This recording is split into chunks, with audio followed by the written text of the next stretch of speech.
ہمارے ملک میں اور بلکہ عالم اسلام کے بیشتر خطوں میں اس کو منایا جاتا ہے۔ ربیع الاول کے دن کو، خاص طور پر 12 ربیع الاول کو، یہ سمجھا جاتا ہے کہ وہ آپ کا یوم ولادت ہے، اس لیے اس کو باقاعدہ عید کی شکل میں مناتے ہیں۔ اس میں عمارتوں پر چراغاں ہوتا ہے، اس میں جلوس نکالے جاتے ہیں، اس میں محفلیں منعقد ہوتی ہیں جس میں نبی کریم صلی اللہ علیہ وسلم کی ولادت کا تذکرہ ہوتا ہے، جس میں سرکار دو عالم صلی اللہ علیہ وسلم کی سیرت و سنت کا تذکرہ ہوتا ہے۔ جگہ جگہ گلی گلی جلسے ہوتے ہیں۔ یہ سب کارروائی تو بے شک ہو رہی ہے، لیکن سوال یہ ہے کہ اتنی خوشیاں منانے کے نتیجے میں کیا ہماری زندگی میں کوئی تبدیلی، کوئی انقلاب کبھی آتا ہے؟ جلوس بے شک نکال لیا عید میلاد النبی کے نام سے، تقریریں بے شک کر لیں، اور عمارتوں کو چراغاں بھی کیا، بلکہ بعض ایسی باتیں کیں جن کا شریعت میں کوئی جواز نہیں۔ بعض جگہوں پر یہ سننے میں آیا کہ روضہ اقدس، سرکار دو عالم صلی اللہ علیہ وسلم کے روضہ اقدس کی شبیہ بنا کر اور اس کے گرد لوگ طواف کرتے، جس کا کوئی جواز نہیں۔ یہ ایک طرح سے شرکیہ رسم ہے۔ اور جس طرح چراغاں کرنے کے بعد اور روضہ اقدس کی شبیہ بنانے کے بعد جس طرح وہاں پر ایک طوفان برپا کیا جاتا ہے، نعروں کا طوفان برپا کیا جاتا ہے، شور شغب کا،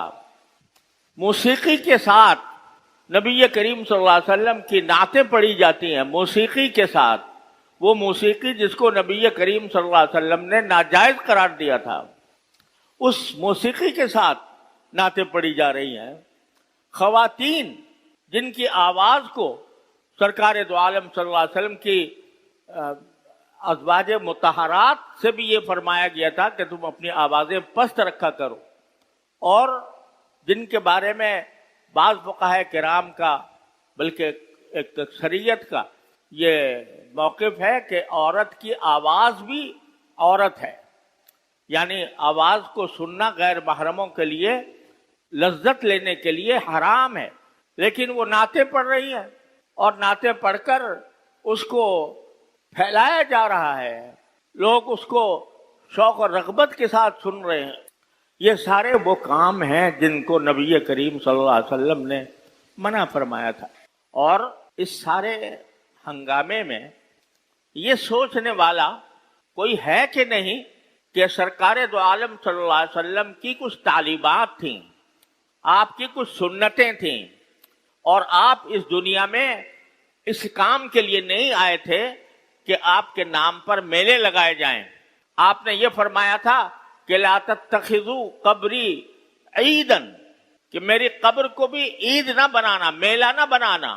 کہ وہاں پر میلہ لگاؤ۔ میلوں کو آپ نے منع فرمایا تھا، لیکن آپ کا جو اصل مقصد تھا وہ دنیا کو، انسانیت کو ایک صحیح اور اللہ تعالیٰ کے رضا کے مطابق زندگی گزارنے کی دعوت تھی۔ وہ دعوت کہاں گئی؟ وہ ان میلوں ٹھولوں میں کہاں گم ہو گئی؟ کتنے لوگ ہیں جو اس ربیع الاول کے مہینے میں یہ سوچتے ہوں کہ بھئی ربیع الاول کا مہینہ تو آیا ہے، لیکن جس ذات کی ولادت کی بنا پر ہم خوشیاں منا رہے ہیں، اس ذات کی تعلیمات میں سے کون سی تعلیم ایسی ہے جس پر عمل کر رہے ہیں، کون سی پر عمل نہیں کر رہے؟ اور اگر نہیں کر رہے تو کم از کم اس مہینے کے اندر یہ جائزہ لے کر اپنی اصلاح کی فکر کر لیں۔ سرکار دو عالم صلی اللہ علیہ وسلم کو اللہ تبارک و تعالیٰ نے، اگر آپ کو اپنی تعریف مطلوب ہوتی اور آپ اپنا اقتدار چاہتے ہوتے تو آپ کو تو یہ پیشکش کی گئی تھی عرب کے قریش کی طرف سے، اور یہ کہا گیا تھا کہ اگر آپ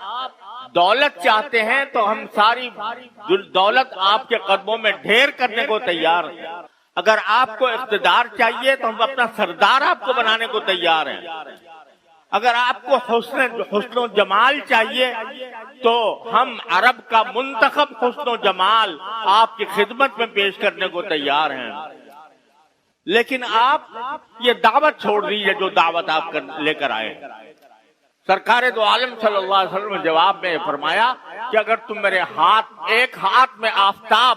اور ایک ہاتھ میں چاند رکھ دو تب بھی میں اپنی اس دعوت کو چھوڑنے والا نہیں ہوں۔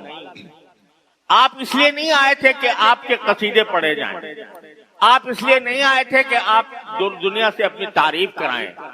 آپ اس لیے تشریف لائے تھے کہ دنیا کو غلط عقیدوں سے نجات دلائیں، آپ اس لیے تشریف لائے تھے کہ دنیا کو غلط طرز عمل سے نجات دلائیں، آپ ایسی سنت پیش کریں، ایسا طریقہ پیش کریں جو دین اور دنیا کی بھلائیوں کا ضامن ہو۔ اللہ تبارک و تعالی نے فرمایا تھا لَقَدْ كَانَ لَكُمْ فِي رَسُولِ اللَّهِ أُسْوَةٌ حَسَنَةٌ، لوگوں اللہ کے رسول کی زندگی میں تمہارے لیے ایک بہترین نمونہ ہم نے بھیجا ہے۔ یہ نمونہ ہم نے اس لیے نہیں پیش کیا کہ صرف ان کی تعریف پر تم اکتفا کر لو، ان کے شان میں قصیدے پڑھ لو، بلکہ اس لیے بھیجا تاکہ اس نمونے کو دیکھو اور اس کی ایک ایک ادا کو اپنانے کی کوشش کرو، جس کا نام ہے اتباع سنت۔ تو اصل چیز، اصل مقصود ہونا یہ چاہیے کہ جب یہ ربیع الاول کا مہینہ آئے اور سرکار دو عالم صلی اللہ علیہ وسلم کی ولادت کا جو عظیم الشان اور جلیل القدر واقعہ یاد آئے تو انسان اپنا جائزہ لے اور یہ دیکھے کہ میں سرکار دو عالم صلی اللہ علیہ وسلم کی سنت پر کتنا عمل کر رہا ہوں۔ قل ان کنتم تحبون اللہ فاتبعونی، اللہ تعالیٰ نے حضور اقدس صلی اللہ علیہ وسلم سے فرمایا کہ اگر تم اللہ سے محبت رکھتے ہو واقعتاً تو اس محبت کا تقاضا یہ ہے کہ فاتبعونی، میری پیروی کرو، میری اتباع کرو۔ یحببکم اللہ، اس اتباع کے نتیجے میں اللہ تعالیٰ تم سے محبت کرے۔ تم کیا محبت کرو گے اللہ سے؟ لیکن تمہاری محبت کا مظاہرہ اس طرح ہونا چاہیے کہ تم میرے اس شاہکار اعظم سرور دو عالم صلی اللہ علیہ وسلم کو دیکھ کر، آپ کی ادائیں دیکھ کر، آپ کے طریقے دیکھ کر اپنی زندگی کے اندر ان کو اپناؤ گے، تم سے اللہ محبت کرے گا۔